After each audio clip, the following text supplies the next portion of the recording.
Let the fantasy news flow. Welcome everybody to another episode of Fantasy News. I am your disheveled goblin host Daniel Greene, and today we have a beautiful little smorgasbord of fantasy news to get through, starting with a certified oopsie. We got an oopsie coming down the pipes. Now, okay, hold up, stop.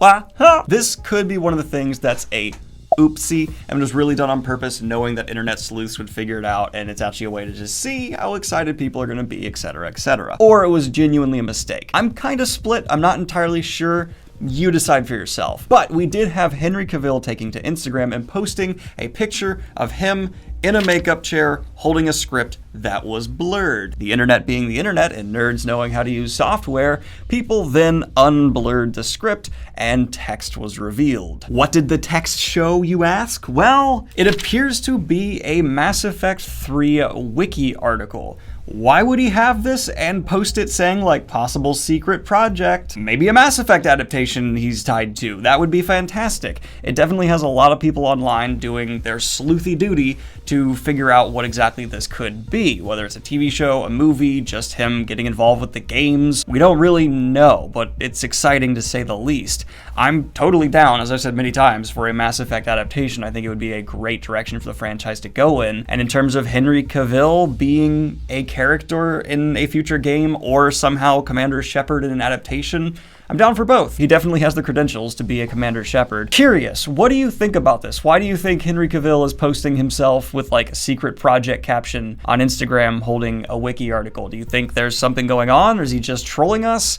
I'm more just confused because I expected it to be a script. The fact that it's text from a wiki article is kind of like odd. All right. What are we going for here, hens? What do we got going on? But flapping on over from there into some Magic the Gathering news. The incredibly successful and popular card game franchise has continued to flex its substantial muscles and is now adding 2 additional popular franchises to its collection of decks. Specifically, the Lord of the Rings franchise and Warhammer 40k are going to be getting their own Magic the Gathering treatments. Specifically, the article says, Hasbro is taking big swings with its Magic the Gathering brand. Wizards of the Coast president Chris Cox announced on Thursday the launch of Universes Beyond, a new series of cards that will feature crossovers with other franchises. They will include Warhammer 40k franchise and characters from Tolkien's Middle-earth. That's exciting, but it does specifically note later on in the article that the Tolkien estate only gave Magic the Gathering rights to Hobbit and Lord of the Rings, so I'm not entirely sure if they'll also have access to characters from Second Age. These things are always like, I don't entirely know. I'm sure behind the scenes they have a clear image. I don't know if this is just worded in a way where it seems like that, or no, they were specifically limited to you can't go back. Tolkien estate has been known to be troublesome to work with, so I make no assumptions. But I would say it's probably fairly safe to say in terms of Magic the Gathering fans, a lot of people are going to say this is their most hyped crossover yet. I remember a while ago we covered like a brony Magic the Gathering crossover. Are you more excited for that one or this one? Let me know. I don't know which one. But quickly a word from today's sponsor. And do you, Daniel, take Campfire to be your lawfully wedded husband in sickness and in health until death do you part? I do. Wonderful. And Campfire, do you take Daniel to be your lawfully wedded husband in sickness and in health until death do you part? Come on. Stop showing your features. Just say that you do. No, I see the timelines. I see the character arcs. I see, yep, language stuff. Very cool. Campfire Blaze. I know, we all know. Just choose your own parts. You know, pay for what you're gonna use. We get it. It's great. It's wonderful. It's the best online writing tool anyone could have. Best sponsor I've had in the channel in terms of like longevity, incredible customer service, great community in the Discord. We know. Just say that you do. No. Stop showing me all the different features. Stop showing me the incredible catalog of things that help writers pin the stories they want to tell easily and conveniently so they can craft their own Lord of the Rings. We know. I know everyone in attendance at the ceremony can go to the link in the description and sign up and join our marriage today for the price they choose. It's wonderful. I agree. It's fantastic. No, Campfire. No, don't. No. No, Kip, I love you. But moving on from there, our trusted video game reporter Jason has tweeted out some fun news about the upcoming Dragon Age release. Time for some news that's going to make BioWare fans really happy. Following the success of Jedi Fallen Order and the failure of Anthem, EA has allowed BioWare to make the next Dragon Age a single-player RPG. Previously, it was planned to be a service game. By the way, I should elaborate on one thing. Though some people within BioWare have been pushing for this, as the story says, there are also people at BioWare who very much so wanted DA4 to be a multiplayer service game. Reality is never as simple as EA wants X, BioWare wants Y. I appreciate that clarification, because it is very easy in this kind of situation to be like, oh, there's the good and the bad, but there's people everywhere, and each company's going to have people with their own set of priorities. Personally, I'm not much of a multiplayer game person. I prefer single-player experiences, except for like a couple exceptions. I play with my boys in the weekends, like Siege, but especially for fantasy games, typically. I like a well-crafted story I get to play through in an RPG, and not something that's trying to sell me crap and just always add expansions I have to like pay for to unlock. So yeah, thank you Jedi Fallen Order for maybe possibly allowing this to happen. Personally, I didn't like that game that much, but that's just me. I didn't like it, but apparently I'm in the minority. I'm willing to admit that. Jedi Fallen Order just fell flat for me. But you didn't think, did you think we were gonna go through a fantasy news without a cover reveal? That's bad. Of course we're gonna have a cover reveal.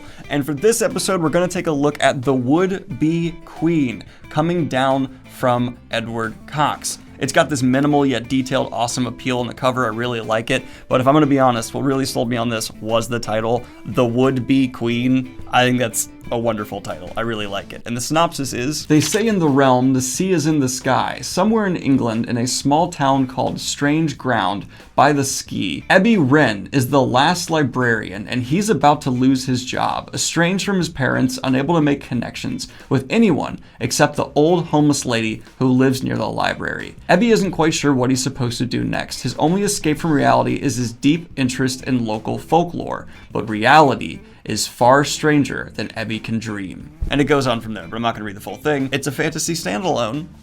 A lot of you asked me for standalone recommendations. Go check out this interview from the author and see if it's something you're interested in. Bam! And of course, we had the Shadow and Bone trailer drop recently. BookTube has been flooded by trailer reaction videos from all kinds of people. And I have to say, as someone who wasn't a huge fan of Six of Crows, this looked good. Just solid quality. Anytime something like this seems to be getting the treatment it deserves, it makes me very happy. And I know you're supposed to be skeptical of trailers these days, but just the raw look of the scenes and the actors, it just felt very thorough. I don't know how else to say it. So yes, I'm gonna let myself get kind of excited for a story that I wasn't even invested in beforehand, because quality adaptations are quality adaptations. But speaking of trailers, not only was it announced that Pokemon is going to be remastering a couple of its previous games, but we also had the announcement of Pokemon Arceus.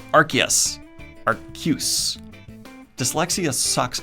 This seems to be Pokemon getting the Breath of the Wild treatment, something a lot of people have been clamoring for literally decades. An open world, not turn-based, just go out, capture the Pokemon experience that seems to be the next step evolution from the previous Pokemon game, which was almost like a half measure. This seems to be a full-on, okay, you're getting it, this is the Pokemon world, you get to be in it thing. That's coming out next year, and for the Nintendo Switch, of course. I haven't actually picked up one of the new Pokemon games in ages. I usually just play the older ones again and again and again. I've played Blue more times than I can count. But this, I don't know, like I remember being a little kid dreaming of a game like this, so I might have to get into it purely to like fulfill childhood Daniel's dream of having this experience. And it wouldn't be an episode of Fantasy News in 2021 without someone making a controversial statement, and this time it's going to go to Philip Pullman. Now, only a couple articles are reporting on this, but I'm seeing quite a bit of people's response, and I want to clarify exactly what was said and what was meant, and this is actually not the first time something like this has been said by this author.